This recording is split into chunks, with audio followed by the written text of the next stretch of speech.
देश के विश्वविद्यालय और कॉलेज परिसर में इन दिनों पढ़ाई से ज्यादा चर्चा एक नियम को लेकर के है। जी हाँ, लाइब्रेरी की अगर हम बात कर लें या फिर कैंटीन या हॉस्टल या फिर बात करें सोशल मीडिया ग्रुप्स की, हर जगह सिर्फ और सिर्फ एक ही सवाल घूम रहा है कि आखिर ये यूजीसी क्या है और सुप्रीम कोर्ट ने इस पर रोक क्यों लगा दी। कई छात्र इसे अपने अधिकारों की सुरक्षा से जोड़ रहे हैं तो कई लोग इसे भेदभाव और विभाजन की आशंका से देखने लगे हैं। कुछ जगहों पर तो विरोध के स्वर उठे तो कुछ शिक्षाविदों ने कहा कि कैंपस में बराबरी और सुरक्षित माहौल के लिए मजबूत नियम जरूरी हैं। इसी बहस में और इसी तनाव के माहौल के बीच देश की सबसे बड़ी अदालत की एंट्री होती है और एक फैसले से पूरा जो माहौल है वो अचानक से ठहर जाता है। नमस्कार, आप देख रहे हैं बात कई चौक और मैं हूं आपके साथ गरिमा त्रिपाठी। दोस्तों, सबसे पहले समझ लेते हैं कि आखिर ये यूजीसी है क्या। दोस्तों, यूजीसी का फुल फॉर्म है यूनिवर्सिटी ग्रांट कमीशन। ये देश की उच्च शिक्षा व्यवस्था को नियंत्रित और मार्गदर्शन देने वाले शीर्ष संस्था है। विश्वविद्यालयों को मान्यता देना, शिक्षा के मानक तय करना और कैंपस में शैक्षणिक व प्रशासनिक ढांचे के लिए दिशा निर्देश जारी करना इसका काम है। समय समय पर यूजीसी जो है वो अलग अलग नियम बनाता है ताकि विश्वविद्यालयों में पढ़ने वाले छात्रों को सुरक्षित, निष्पक्ष और समान माहौल मिल सके। कई लोग पूछते हैं कि यूजीसी नियम है। जी नहीं, यूजीसी एक संस्था है जो नियम बनाती है।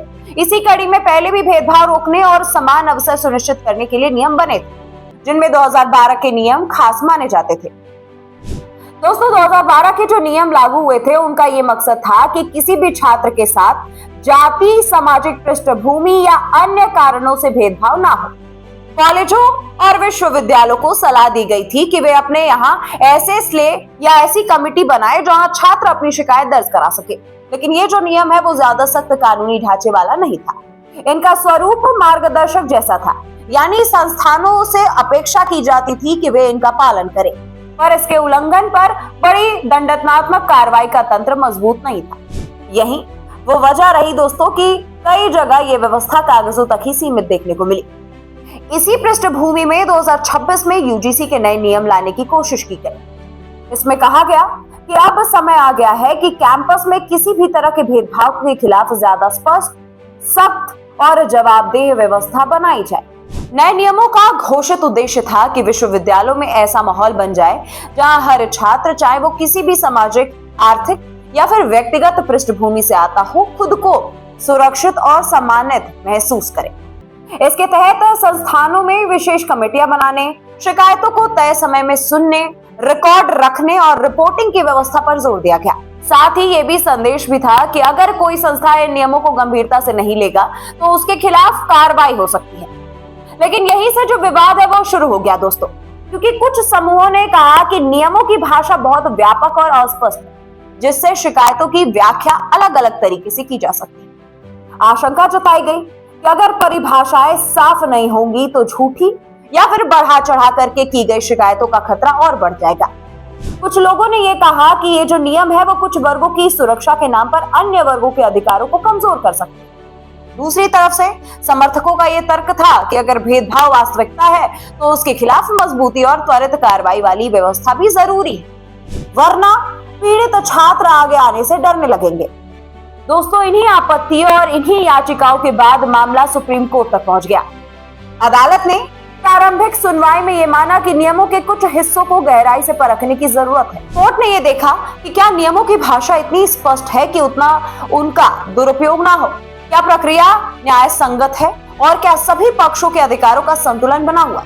इसी प्रक्रिया के तहत दोस्तों अदालत ने फिलहाल नए नियमों के अमल पर रोक लगा दी है और कहा है कि जब तक मामला पूरी तरह सुना नहीं जाता है तब तक पुराने यानी कि 2012 वाले नियम लागू रहेंगे। इस फैसले का असर जो है वो तुरंत दिखा। एक तरफ जिन लोगों को नए नियमों से डर था उन्हें राहत महसूस हुई कि जल्दबाजी में लागू व्यवस्था को रोक दिया गया, और दूसरी तरफ जो लोग इन नियमों को कैंपस में समानता की दिशा में बड़ा कदम मान रहे थे उन्हें लगा कि अब फिर वही पुराना ढांचा रहेगा जिसकी प्रभावशीलता पहले से सवालों में रही। इस तरह ये जो मामला है वो सिर्फ प्रशासनिक नियम का नहीं बना, बल्कि ये बहस बन गया कि समानता आखिर कैसे लाई जाए, सख्त कानून से या फिर संतुलित और धीरे धीरे सुधार से। यहाँ असल चुनौती यही है कि शिक्षा संस्थान विचारों के खुले मंच होते हैं। यहाँ अलग अलग पृष्ठभूमि के छात्र पढ़ने आते हैं जिनके अनुभव और संवेदनाएं अलग होती हैं। ऐसे में अगर जाति भेदभाव और तमाम जितने भेदभाव हैं उसको रोकने का तंत्र जरूरी भी, लेकिन वहां इतना संतुलित भी होना चाहिए कि किसी भी अन्य का डर ना बन पाए। सुप्रीम कोर्ट की रोक ने यह संकेत दे दिया है कि नीयत चाहे जितनी अच्छी हो, नियमों की भाषा, प्रक्रिया और संतुलन उतना ही ज्यादा साफ होना चाहिए। फिलहाल दोस्तों, स्थिति हम आपको बता दें कि ये है कि 2012 के नियमों के तहत ही कॉलेजों और विश्वविद्यालयों में व्यवस्था भी चल रही और नया ढांचा अदालत की आगे की सुनवाई और समीक्षा पर निर्भर करेगा, जो कि मार्च में होने वाली है।